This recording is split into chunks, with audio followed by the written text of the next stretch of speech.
Hey guys, Assalamualikum, hello, hi, and once again, welcome back to Cooking is Fun with Firdaus. And as I promised you last time, that today I will be sharing paratha recipe. So here I'll be showing you two different types of doughs which you can make your parathas, and also different varieties of methods in which you can get the best layers in your parathas.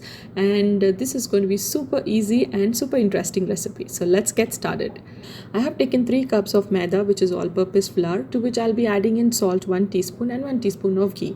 Just mix all these well together and then make a hole and add one small egg, not big one. It's just a 30 to 35 gram of egg, along with 2 to 3 teaspoons of milk and water, and beat it well together and then start kneading in the dough until you get a nice sticky dough. Just keep adding water and knead it to a dough. And once you get a sticky dough, what you can do is you can add a little bit of oil to it and start kneading in the dough.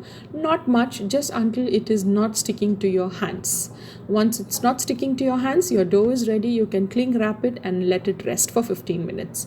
This is another type of dough which I was talking about. Here I'm going to add 2 cups of wheat flour and 2 cups of all-purpose flour, to which I'll be adding just salt and no egg, and just mix all this together by adding normal water. A room temperature water or a little bit of cold water is okay, and I will knead this until it is sticky. Once it is sticky, I will add oil to it and knead until it stops sticking to my hand, and again let this rest, cling wrapping it for at least 15 to 20 minutes. And after 15 to 20 minutes, my doughs are ready. So what I'm going to do here is, first I'm going to knead the dough.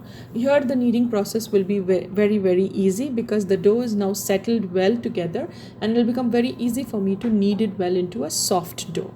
As you can see, once you knead it, the dough becomes very soft and shiny, and when you touch the dough, it bounces back. So this is the right consistency of the dough for any kind of parathas.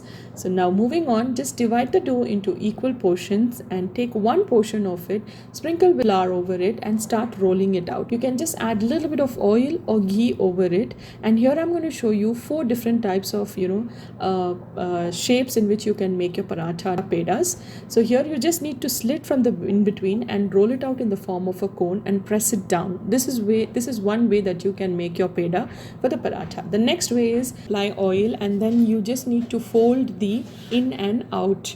So once you do this, as you can see, this is also called steps. You just need to tap it well and stretch it as you tap it, and then roll it out and form a nice peda like this. Next is going to similar type, where you will be applying oil and again rolling out completely, and just cut from the middle, press it down. So this is going to be another type of peda, which is best for parathas to get nice layers. Another type is again rolling out and folding in and out, cutting them into 2, folding in and out, and then just twisting it.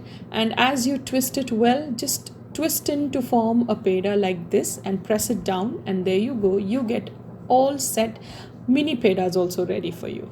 Now once all this is ready, you can just sprinkle some flour dust over it, and start rolling out your roti. Roll out, not too thick, not too thin. It has to be just right, because the more thinner, then you will not be able to find your layers of paratha. So just right, it has to be with a proper proportionate of diameter for your paratha. And then I'm using iron cast tawa.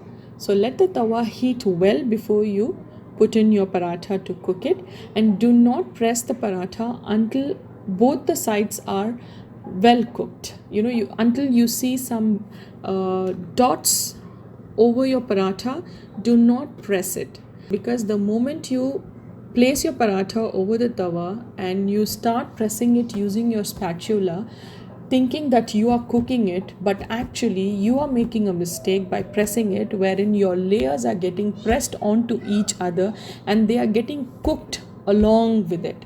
So which means when you want to check on your layers will not be visible, as they are already cooked, sticking to each other.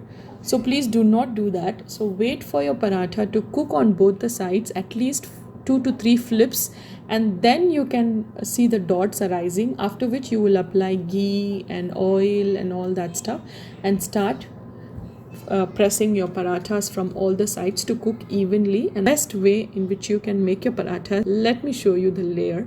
I am sure you are going to love this. See that? See the layer that is coming out. So this is mini paratha. So in mini paratha you're getting at least 3 layers. So if it's going to be a nice bigger one, you'll get like 5 to 6 layers also. So there you go. These are the wonderfully, beautifully parathas which are made at home. I'm sure you all will love it if you try this recipe. So do give this a try and share your experience in the comment section below. Thank you for watching. Stay tuned. Till then, we'll be back with another recipe. Allah Hafiz.